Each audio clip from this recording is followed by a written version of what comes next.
Have you ever imagined what would happen if the wife of a Jewish rabbi becomes a Muslim, or even change her faith to Christianity and still keeps a relationship? Have you ever imagined that? Or let me just make it in a more plain fashion where you would understand it better. How would you feel, or what would be your personal reaction, or the reaction of the community where you are, if the wife of, an imam becomes a Christian or a Jew? It'd be quite easy for someone to just see videos like this or titles like this and say, well, yes, it's possible, it's the will of God. But in practical terms, it might just be very, very possible for the wife of a Jewish rabbi to leave the Jewish faith and then tune off into Islam. It is something that has happened, and that's the reason why we're reacting to this story. But I need to say something.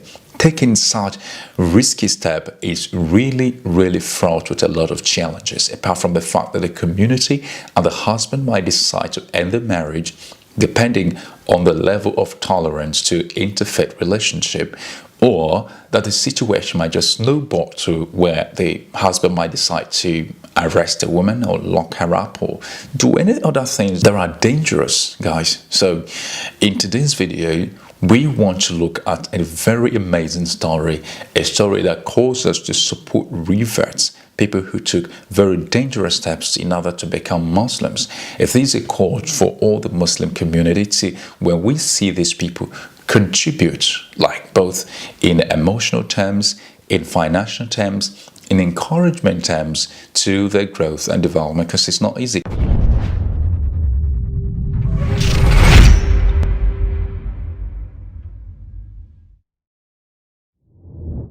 This lady in her 30s, she was the wife of a rabbi.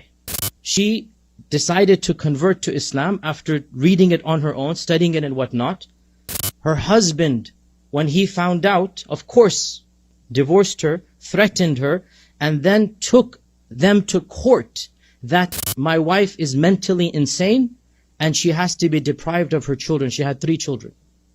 This mother has not seen her children for 3 years, because the husband has said that she's dangerous to the kids, because now she has embraced Islam. And she said to me, this lady, that wallahi, I swear, if they threw me in jail, I will not give up Islam. If they threw me into a cave and abandoned me, I would not give up Islam.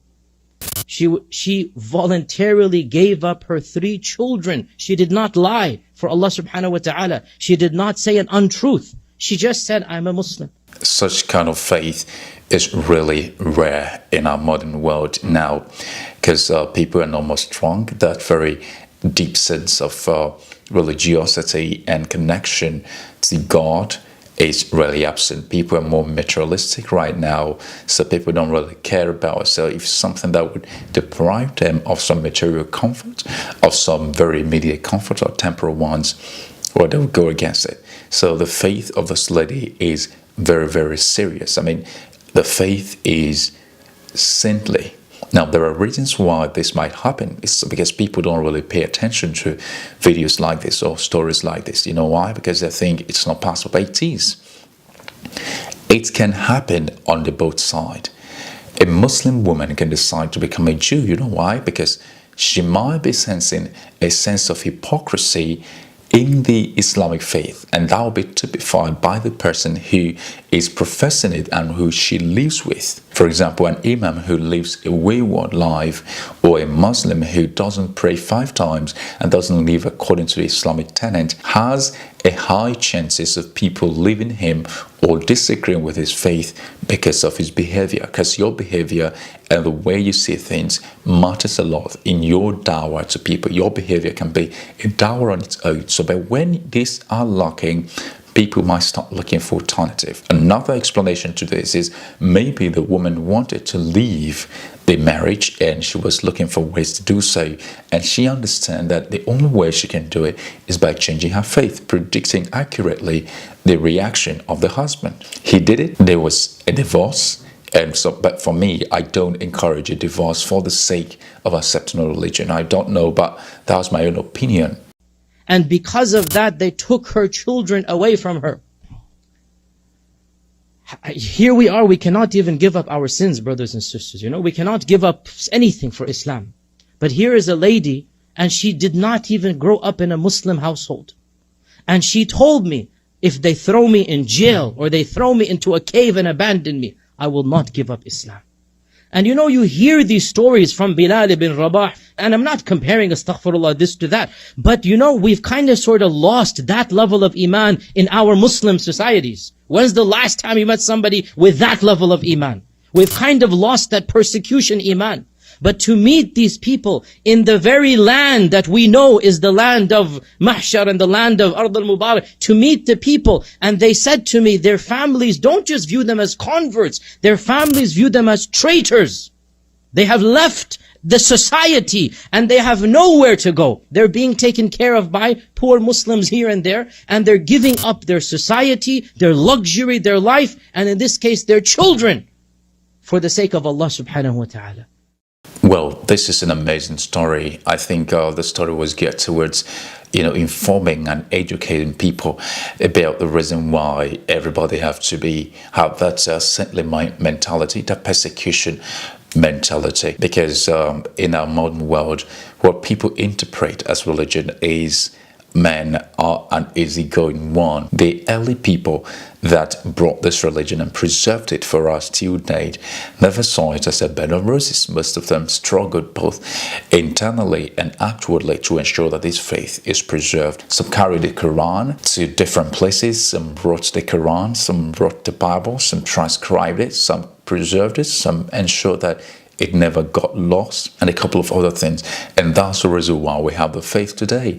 But if the people that we have now continue to behave or have the faith this way, I think the next generation of people, 2 or 3 generations, might not know anything that has to do with religion, because this has been wiped away. And this is also happening in Islamic communities around the world. And everybody knows that many Muslims, especially young people, are becoming fed up with the teachings of the faith. Many young people that have talked to me or sent me a message privately tell me that they find it difficult to believe some of the things in both the Bible and the Quran. They tell me that previously they respect and understand it, but as they grow up, they discover that some of these are not real, that they believe that they are not real. So oftentimes I send them messages telling them to not think that way. Absolutely, there is forces of good and evil, and it is when you get more mature and intermingle with what happens in the world that you will come to realize that there is, and they are very, very powerful.